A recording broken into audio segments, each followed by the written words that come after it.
What's up, you guys? James Strickland here. Welcome to week 57 on my road to 700 pounds on bench press. So if you're just now tuning in and you have no idea who I am, I have been putting out my recaps for about a year and a half now.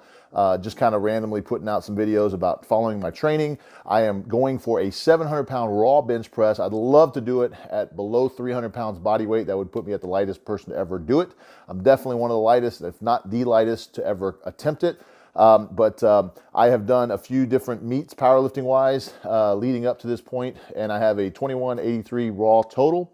But I wanted to share my story with you guys. So if you are not new, you know that this is a deload week, or not a deload week, but we're bringing things back down a little bit and off of a deload and coming back into a more of a hypertrophy / strength phase where we're building a base so that we can build this pyramid up and do a meet probably, if I had to guess, and it's kind of, we're still kind of far out, probably within the next 20 weeks or so.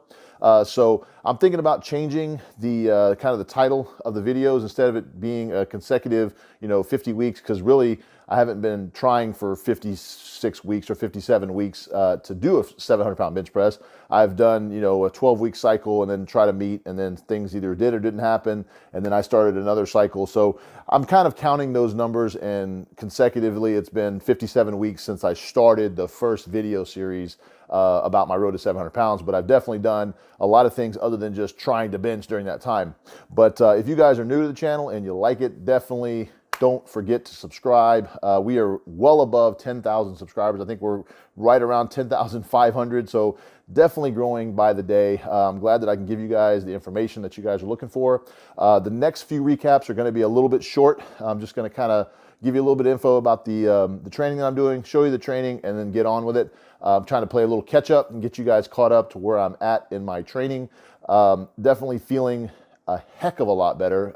We have backed the weight back down a few weeks, and definitely not banging the door at 600 every single week, which is definitely possible, but it doesn't get you anywhere. You start spinning your wheels when you're trying to max out or trying to go 90% all the time. So we've definitely backed it down. And when I say we, I mean my team, my coaching staff, Josh Bryant, my training partners, everybody just in general that's supporting me, kind of we in general. I like to incorporate you guys into the process because you guys give me a lot of good feedback, a lot of good support and motivation. But I definitely appreciate you guys tuning in. We're going to jump into the recap real quick. I think it's about 9 minutes long, and then I'll let you guys get on about your days. So let's jump right in. So I start my day one is normally my heavy bench day. Normally it's Monday, possibly Tuesday. This is a 405 warm-up here. Actually, this was supposed to be a 440 by 8 by 2 set today, and didn't, I figured felt pretty good going into the set. Wasn't sure, of anything as far as tendonitis or anything that's hurting or setting me back. That was my last warm up there. So here it is, first set with 440. And I actually only got 5. The set called for 8. You can see definitely a little unstable here, mostly due to the fact that I'm still a little banged up on the elbows, feeling my joints, my shoulders. I'm feeling cracking and little things going on. So I decided that 440 by 5 was not 440 by 8, obviously. So we dropped it to 405 and was going to shoot for 8. I've done this hundreds of times. This is definitely a really, really light warm-up weight for me. But this just goes to show that even the strongest of the strong have their weaknesses. And when you start breaking down a little bit, it's time to back off the weight. And this, 440 by 8 just wasn't there today. So we were going to go for 405 for 8. And you'll notice the bar definitely moves a little faster, but it's very similar as far as how I'm handling the bar, how I'm bringing it down. Some of it you cannot see on video, but it's definitely due to feel right there. I kind of twitched a little bit. Normally that's never the case with 405. So that felt exactly the same to me as the 440 for 5. So I went ahead and said, you know what, maybe I'm just out of shape and I just can't do more than 5 reps right now. And so I went ahead and said, let's just go YOLO. I'm in a squat rack. I have the safety pin set up. That's how I always bench. when I'm by myself, just for the safety of it. So there's absolutely zero chance of me hurting myself by dropping the bar on me. So here, bar moving basically the same, slightly slower than 405, but 455, I figured, you know what, I'm just gonna go and hit this 5 with 455, and it was mostly so that I could give my coach some good feedback, and tell him exactly how I'm feeling. The strength is not necessarily taking a hit, but it's definitely just being banged up. Went on to a set of 405 by 6 on decline, actually did this twice. And these felt pretty good. Triceps got a little bit of a pump here. And once again, these weights for me wasn't so much moving the weight as much as it is just trying to get in and get the motions going, and really just getting the confidence under the weight again. Because every time I would lift off 600 or so in the last few weeks leading up to this back off, it just felt weird. I felt like I could definitely press the weight, but I didn't want to risk injury. I didn't want to risk, not being able to continue on with my progress. Here's some weighted dips here, 160 by 8. This was actually not a bad set for me. This was actually the last time that you'll see me probably do these during my main set, or my heavy bench day, just because typically these are pretty hard on the shoulders and on the elbows, and if they're already banged up, they could definitely exacerbate a problem. Didn't really feel them that much on this particular day, but in consecutive days after this, this was definitely bothering me. I even dropped this set, you can see here, from 160 by 8 to 135 by 8 for the second set. This is about half, or actually even a little less than half, of my previous best on this at this body weight. I've done upwards of 270 or more, and upwards of almost 300 and more when I was at a lighter body weight, about 270. And these are just, at this point in time, have changed up a little bit on me, and they're just really stressing out the elbows and the joints. So I kind of wanted to back off of those a little bit. Moving on to some crucifix lat pull downs, 110 pounds per hand. These felt really good, just getting a good squeeze there, retracting the scapula and getting a good squeeze with those lats.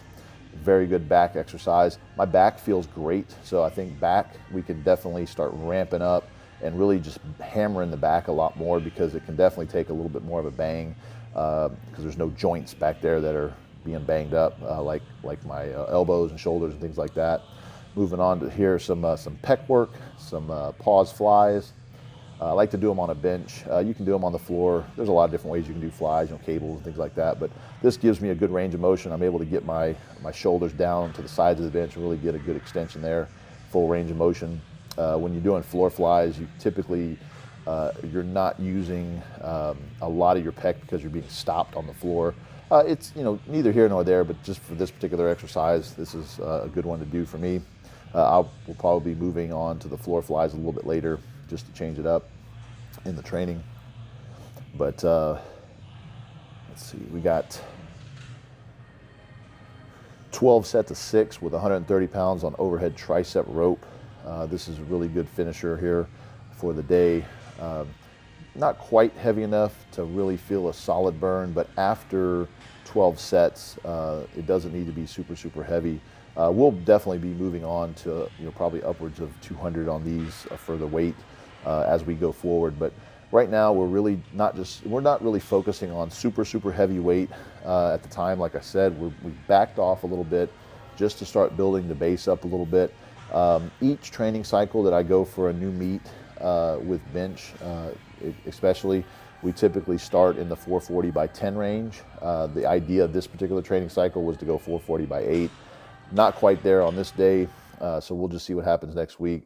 This is my day 2, going on to some squats. I'm not going to show you every single thing that I do on my leg day. It's not too terribly exciting.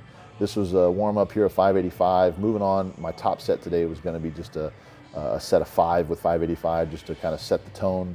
I want to keep the legs in training. I don't want to tax out anything too much, but I definitely want to keep them strong. It definitely keeps my core strong, which definitely can help with bench.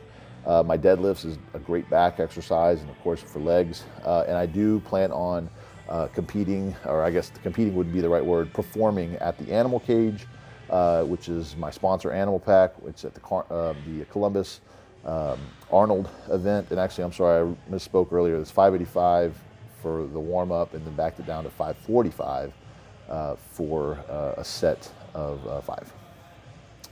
And this will build up kind of the base on this. My personal best on this is 615 for 5. So we got plenty of room to grow on this. But kind of back to the event at the Arnold is put on by the Animal Pack, and it's the Animal Cage. The plan this year would be to go a 700 raw squat AMRAP, so at least 2 reps or more, and then go on to a bench AMRAP with 600 pounds, and then go on to 800 pound, probably with straps, deadlift AMRAP. So even just 2 is fine with that. That would just be a nice little round 2100 total AMRAP, if you will. Moving on here, you saw last week kind of working on some double overhand grip. So I wanted to see if my best is 605, loaded up 615 here for the day. I want to see if it was going to be there. Double over just to test out the grip. And not so much. Shake it off a little bit. Going to come back and go for a hook grip PR here and see what happens. Moving very nice. The weight itself is not too heavy at all, but hook grip PR, try to see where hook grip can take me. Felt pretty good, so we'll go ahead and take it. Gonna move on and do some straps and get a little bit of volume here with deadlifts. 615 for 5. Straps just taking the grip out of the equation. Not anywhere near a competition for deadlift right now, so grip is not an issue. Not going to worry about doing over under or any type of callus work. Just going to work on keeping the hamstrings happy.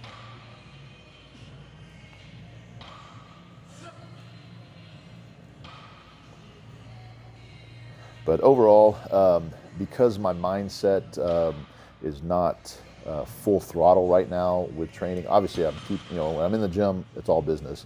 But when I'm outside the gym, it doesn't take a lot of mental tenacity for me to gear up to do a set of 455 or 400 for 10 or even 500. So I don't lose sleep over things like that. I don't really worry about oh man, I got to really sleep and eat and make sure everything is tip-top shape for a set of 455 for 10 in 5 days. Now, that's not to say that I go and eat junk food and don't sleep at night or anything like that, but it definitely is it's a little bit more of a loose feeling, if you will. Like I said, it's serious business when I go in the gym. That's all I'm thinking about. It's typically why I have headphones on. I block everything else out and I just get my work done. But basically, when I start getting back up into the 600 for rep range, we start thinking about a meet, and that's when things start really getting really serious. Right now, it's just more of the motivation to just keep on going and to keep things going when things aren't super heavy, when it's not exciting necessarily to go to the gym. The thing that keeps me excited right now is setting PRs for reps or doing certain accessories that I've never done before for a certain heavy weight. Not necessarily maxing out, but just keeping a better, getting motivated is a little bit hard to do when I'm only going in to do sub-maximal weights. But that's the key to growing and creating the base when we're doing this 20 weeks out from a meet. You can't stay in high throttle the whole time, and that's what hurts people. So it definitely is, it takes a lot of maturity to step back and go, okay, I'm not going to be able to bench 600 every week. How do I build this up to where I can get to 700 for the meet or beyond? A few reps here and there for some dumbbell bench. Of course, I'm showing you guys the weights on the screen, so if you guys want to check out each of the exercises, so I'm not covering each one of them with the voiceover, but I want to kind of show you guys what I'm doing. Not showing every single set, obviously. Some of the sets I cut a little bit short, so they're a little lengthy. Like the straight arm dumbbell pullovers is a great accessory. I normally do about 15 reps, but I'll show you probably half of them just to save some time. But overall, this is part of the process. I've done this quite a few times where I have to back down the weight. It's part of the process and I'm used to it. I trust the process. I trust my coach. I know that my body will respond well to it. This is actually a recap that I've done about a few weeks after this particular workout because I'm kind of behind. I apologize for that, you guys, but I want to get this out to you guys. And I am feeling amazing. Big things coming in the next few weeks. Definitely some good progress. Everything is working as planned. I'm thinking, in a perfect world, probably somewhere in the range of either early February, and if that doesn't quite work out, then sometime after the animal cage in March. I don't want to mess thing up for the animal cage. I want to be tip-top shape for that, but I don't want to sidetrack my bench training. So we're going to be ramping things up as the year progresses. Basically, the plan is typically set up sets of 10 or sets of 8 for as long as we can go forward, and adding 5, 10 pounds, 15 pounds until we can't add any more weight, because it's just either too much weight and I can't hit the number of reps. I don't want to go to failure. I always want to leave a rep or two in the tank, and then add some more weight and then lower the reps. So the weight will go up as the pyramid goes up, and the number of reps per set decreases. So we'll probably be going through sets of 8, then sets of 6s, and no telling how long it's going to take for me to get through sets of 8 and down into the sets of 6s. Ideally, with patience, it'll take as long as it possibly needs to take. I don't want to go through my sets of 8 and burn out in 3 weeks and then have to start sets of 6, because that base becomes very much a slender base, and I'm hitting the top too much. I want to build a big base so that I can build this pyramid up as tall as possible, so that maybe 700 is not the top of it, it's actually higher. But we'll see. Very, very excited to share this with you guys. I'm on Instagram, so if you guys are over there and you like to play on Instagram a lot, I do a lot of DMing and chatting with people and sharing, what I'm doing over there. So if you are on Instagram, definitely go over there and follow me. Once again, I really appreciate each and every one of you guys that has tuned in and subscribed to this channel. If you like this video, please like it. Definitely share it with your friends. I want to reach as many people as I can. I think there's a lot of lifters out there that need to hear a little bit different strategy towards their training versus balls to the wall all the time and always going hardcore. There is a time and a place for that, and it's not every day. It's when it needs to count. It's when it can do something big and not get injured. But there's a lot of lifters out there, even elite level lifters, that just constantly are trying to either do a social media post and try to put the biggest lifts they possibly can out so they can get more popularity, versus what is going to help me to progress to the next week and the next week and the next week. Because let's face it, I am not a popularity lifter. I don't lift for the Instagram post. I don't lift for YouTube. I don't lift for you guys. And that's not to say anything bad. It's just I lift so that I can put up the biggest possible official number in a competition when the time is right. And so this is my journey. I welcome you guys to it. If you're just now tuning in, if you've been with me since day one, you guys are much appreciated. This is the month of November, so I want to let you guys in on something, because we have hit 10,000 subscribers and way beyond that now. And on Instagram, I've got 40,000 followers. I am doing a special. So if you guys check out my website, benchonly.com, you can go to benchonly.com/training, or just go to benchonly and click on training and coaching and programs. And I have my 24-week bench program, which is my brand new bench 2.0 program. And I have my 24-week full power program, both half off. Normally, the full power program is a couple $100. It's down to $99. And the 24-week bench program is normally $99. I've actually got it for $50. So if you guys want to pick up a nice little program that'll help you guys out and set you along your training, pretty much anybody that's got a barbell and some dumbbells, or even just access to a simple commercial gym. I've got a lot of guys that work out in their home garages, and they've got plenty of equipment to do exactly what the program needs. It's not going to need any kind of specialty bars or bands or chains. I've really cut down to the basics, and I've helped a lot of guys out like that. Over 1,000, let's put it that way. But and also, if you guys aren't familiar with Massonomics, they are a great podcast. Check them out. They're on YouTube, but they're also on Spotify and on Apple Store, and you can check them out. But they have some really cool, expensive lift shorts, and they're literally cream of the crop. So if you want to check those guys out, massonomics.com. But they're lift shorts for a limited time, and I'm the only person that I know of that can afford to do this, and it's breaking the bank, but I'm literally going to go and do a drawing at the end of this month. Anybody that's purchased any of my programs, not just the 24-week specials that I've got going on, but I've got an 8-week bench program that's like $19.99.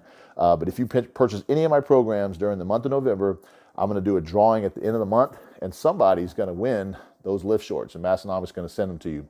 But that's all I have for you this week. I really do appreciate you guys tuning in, and we'll see you next week on week 58. See ya.